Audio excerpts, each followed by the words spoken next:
Les aventuriers se regardèrent et se trouvaient dans une pièce ronde, mais un peu carrée, sombre, mais un peu claire, jolie, mais un peu trop étrange pour être parfaitement acceptable par des sens qui étaient encore mortels. Il respirait un air pur, mais avec une légère odeur viciée. Tous se tournèrent vers le paladin et lui demandèrent « Sens-tu le mal ?»« Non, je sens l'inverse.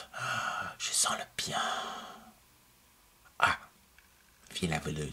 « Bon, alors si tu sens le bien, là, je comprends plus trop ce qui se passe. Je me rappelle être passé devant un conseil. Je me rappelle d'un chiffre, 14%. Je comprends pas pourquoi on a eu un moment de Hobbit. Ni... je me semble quand même me souvenir aussi que l'elfe, là, il était plus... Enfin, il était plus puissant puis moins puissant. Et on m'a parlé aussi des rapports de famille. J'ai l'impression qu'il est hors de question maintenant que la moindre pensée impure me vienne à disons, l'intention de l'elfe ou du barde, si tant est que j'ai pu en avoir un jour. Est-ce que quelqu'un se souvient de quelque chose? Et là, tous se tournèrent vers le paladin, encore qui avait des moyens plus que les autres de résister, parce que les paladins résistent un peu plus à certaines coercitions mentales. Et puis vers le magicien, qui normalement est loin pour résister aux coercitions mentales, puis surtout vers le nain, qui sont extrêmement connus pour résister aux coercitions mentales.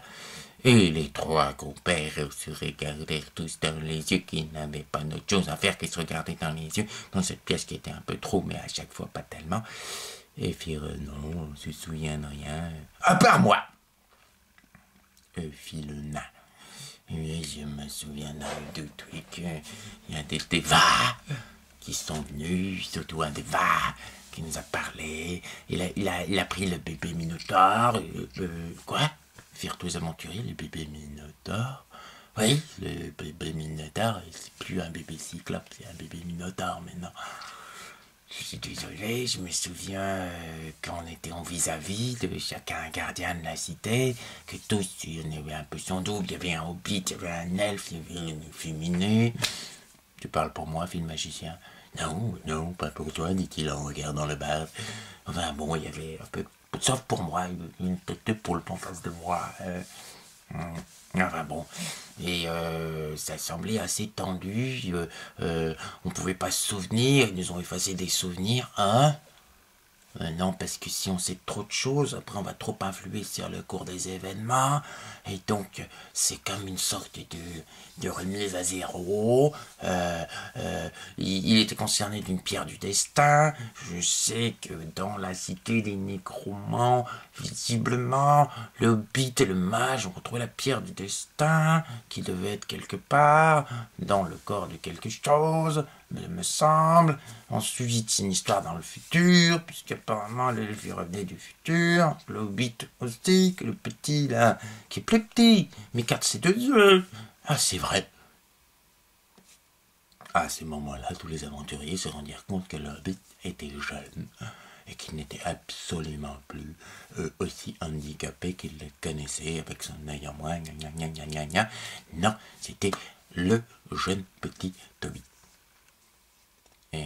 Oui. Et fit le Hobbit, oui, moi je me souviens,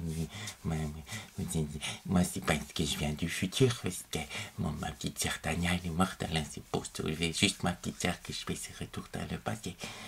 Là, fit-il tous en continuant d'expliquer aussi plein de choses qu'il avait vues du futur, et que c'était quand même un cheminaire des étoiles l'elfe, et puis son grand-père Jérémie, enfin que c'était lui-même, le grand-père Jérémie, mais enfin bon, qui racontait les histoires depuis le début, et voilà, et donc tous les aventuriers se mirent après ces deux questions, le petit Tommy, mais nous on est où? Est-ce que tu sais si on est vivant? petit Tommy, non, je sais pas, j'en sais rien. Pour moi, il y en avait qui étaient sans doute morts au café rejoint le domaine des dieux. Le truc, c'est que vous deviez rejoindre le domaine des dieux. Il y avait aussi un dieu à tuer, mais ça, ils en ont pas trop parlé de ce dieu à tuer.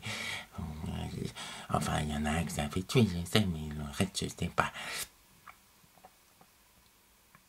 À ce moment-là, dans la pièce, rentra un des Vars, qui semblait visiblement épuisé par la charge qui incombait sur ses épaules, si tant est qu'on puisse exprimer une telle expression, et qui aussi avait visiblement beaucoup consommé de vin céleste, racontant toute l'histoire qu'il embêtait avec sa femme. Voilà, je suis un des Vars. Et toutes, autant que vous êtes, je dois vous ramener dans le passé. Ne vous inquiétez pas pour le bébé Cyclope Minotaure, ma femme va s'en charger. La voleuse approcha du déva d'une charisme qui était plus que certain et valait largement celui du guerrier qui, lui, se contentait surtout d'être beau. Vous avez une femme, mais vous partagez, lui fit-elle. Oui, je partage, mais là, je vais surtout partager autre chose. C'est le retour dans le passé avec vous, parce qu'il faut du sang d'ange, il faut certaines composantes que vous savez, on a déjà pris votre sang, des cheveux, tout ce qu'il fallait, mais on doit faire un retour dans le passé. Seulement, les conjonctions astrologiques ne sont pas terribles en ce moment. Et c'est là que le barde se rappela 14%. Ça veut dire quoi, 14%, si le barde innocemment? Le guerrier se cura le nez, n'ayant cure de toutes ces choses-là. Le nain se gratta la barbe, en se disant « Aïe, je crois que je me souviens ». Les hobbits s'assit en essayant de chercher une main sécorable et la logea dans la main bienveillante de l'elfe qui, finalement, se rendit compte qu'il était aussi un peu paumé comme ses camarades, avec des souvenirs flous du futur et du passé qui se mélangeaient. Bien, nous avons 14% de chance de nous tromper, fit le déva. 14%, firent tous les aventuriers.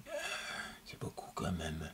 Mais cela dit, fit le déva, il se trouve que lorsqu'on vit des aventures, on tente parfois des choses qui laissent largement moins que 14% de chance d'y arriver. Hein.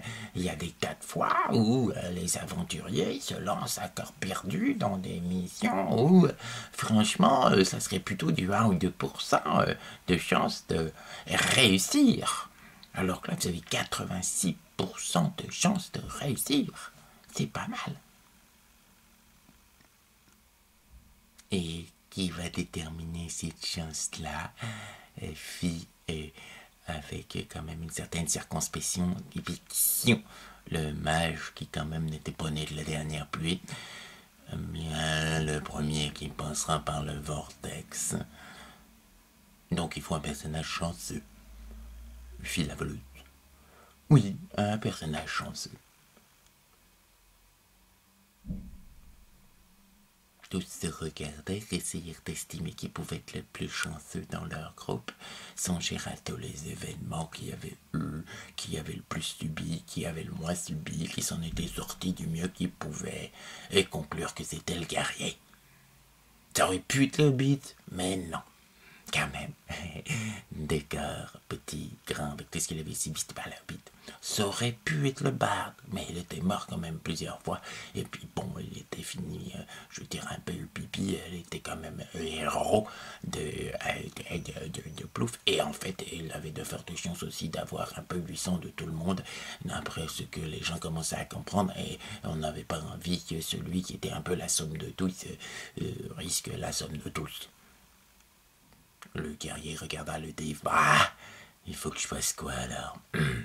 Dit-il, non sans une certaine pointe de angoisse qui pointait au bout de, justement, une pointe, ça pointe, hein. Non mais au bout de ses tétons. N'est pas tellement durci d'ailleurs par la perspective de cette aventure, mais enfin que voulez-vous? Ben, suivez-moi. Et c'est ainsi que Deva et aventurier pénétrèrent dans les couloirs profonds de la cité des reins de plomb d'Oricalque pour se diriger jusqu'au soubassement d'un temple qui était construit en octogone, 7 alcôves au fond de ces murs contenant le visage d'un dieu, une huitième représentant des anges. Chacun, presque inconsciemment, se mit devant une des alcôves. Une lumière se dessina au milieu de l'octogone et le déva entama un chant avec ses compagnons pour que le guerrier se rende dans le vortex. Le guerrier rentra dans le vortex et la suite la prochaine fois. Non mais